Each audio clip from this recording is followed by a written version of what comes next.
In a major push to tackle insecurity, President Bola Tinubu has inaugurated over 7,000 forest guards trained to secure Nigeria's ungoverned forests, curb banditry, and support national security operations. Now, the initiative leverages local knowledge, terrain familiarity, and interagency coordination.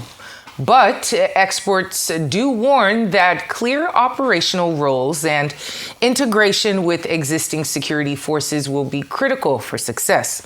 Joining us from Abuja to examine the implications of this initiative for forest protection, counterinsurgency, and the broader national security strategy is security analyst, Comrade Jonathan Onoja. Thanks for joining me this afternoon, and of course, welcome to Newsday. Good afternoon to you, our compliment of the season. Compliments to you as well. Well, the forest guards are coordinated by the NSA and the DSS. At least that's what they're telling us, along with input from the Army and the police.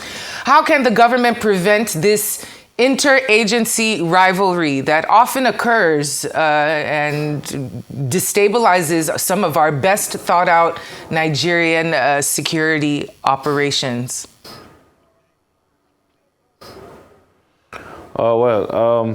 If I get your questions clearly, interagency rivalry has no doubt affected the progress against the fight against insecurity, because every agency wants to take the glory, and unfortunately, the glory is not even enough to go around. Rather, we have blames that is, full of basket that for us to share for these security agencies. And so the only thing or the option they have is to collaborate. There's so many gaps, and like you rightly mentioned from your intro, the initiative, the Presidential Forest Guard Initiative by His Excellency, the President of Nigeria, His Excellency President Bola Ahmed Tinubu, in May 2025 was a very welcome development.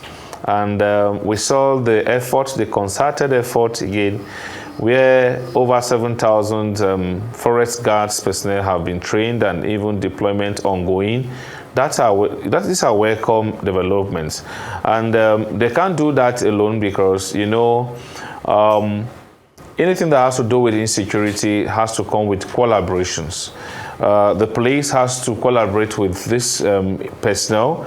There should be no rivalry or there should be no superiority issues here, because over time you've had, even within the task force, the joint task force that are always formed in various states and even in the federal capital territory, as we have seen, most times there are issues of we are superior to you, and then others who need to be taken from here and all of that.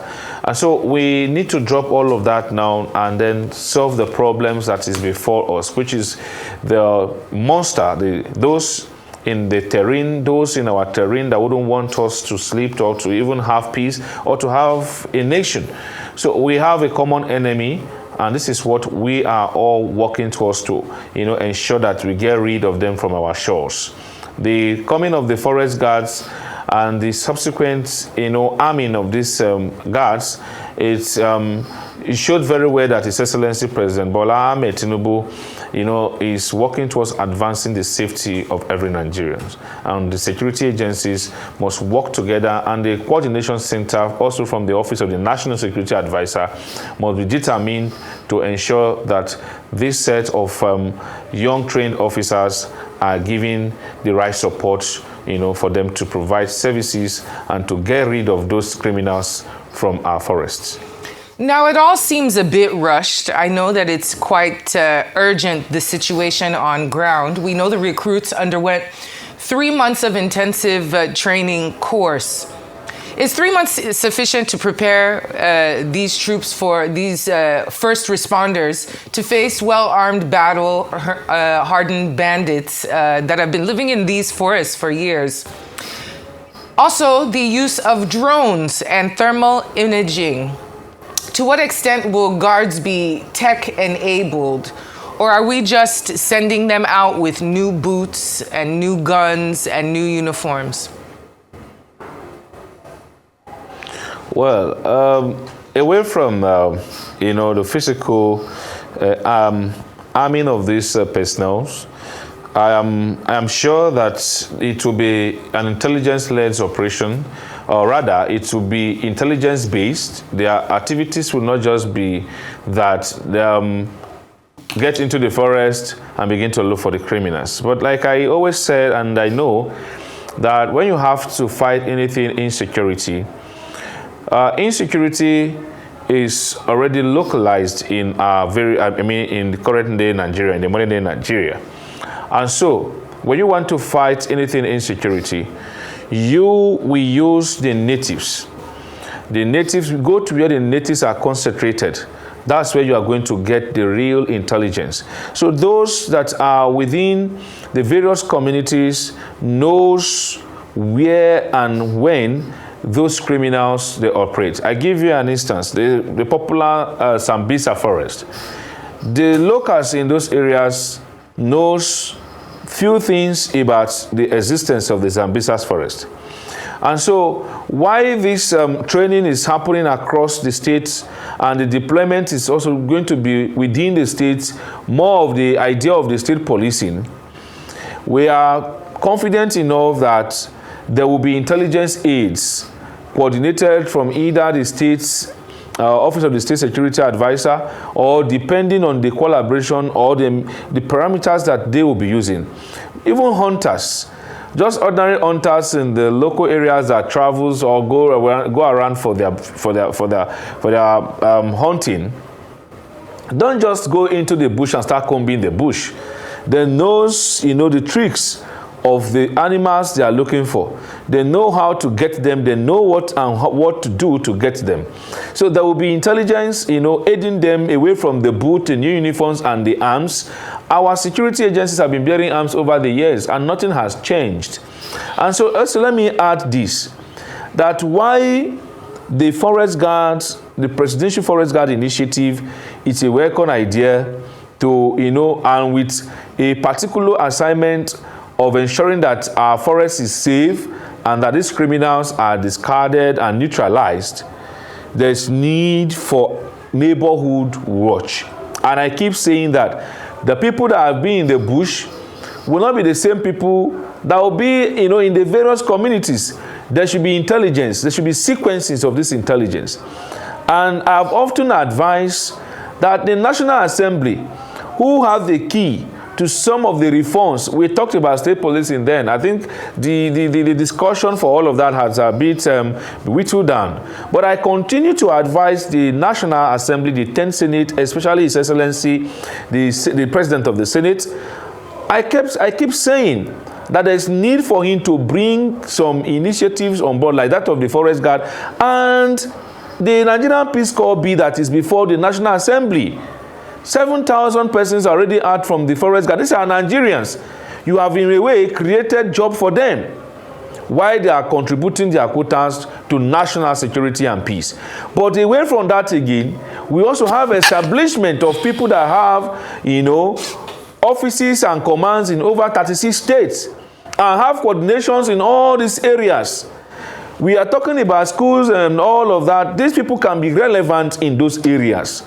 And this is where I said our insecurity is homegrown.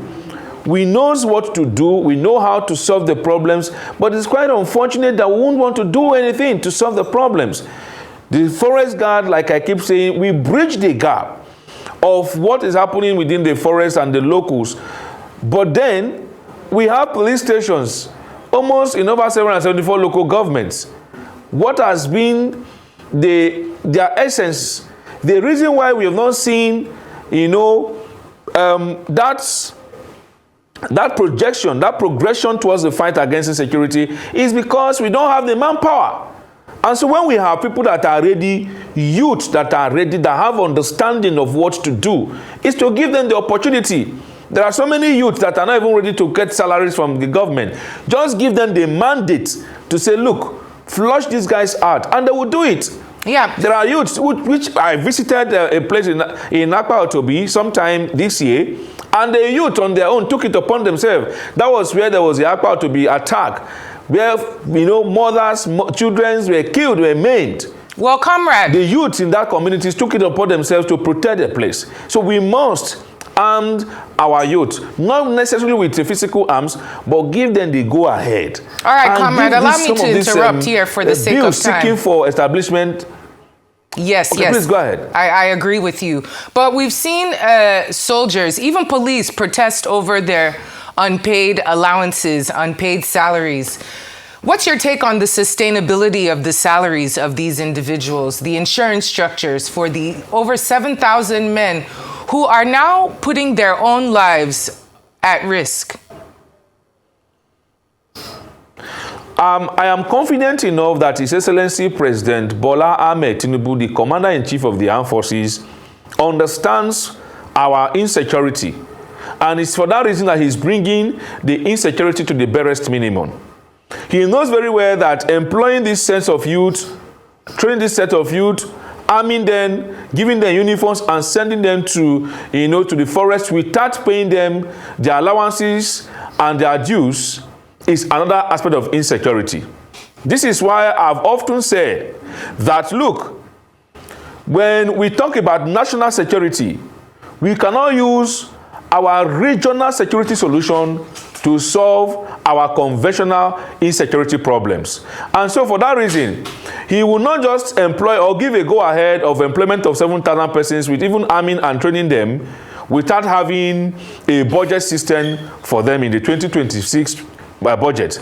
I am aware that yes, these plans have been over the years, and this is a step. Even with the order for the recruitment of about how many thousand police officers, I may not be able to give you the exact figures because it kept coming, and there was either this reduction or addiction. But then I know that order was still in the pipeline.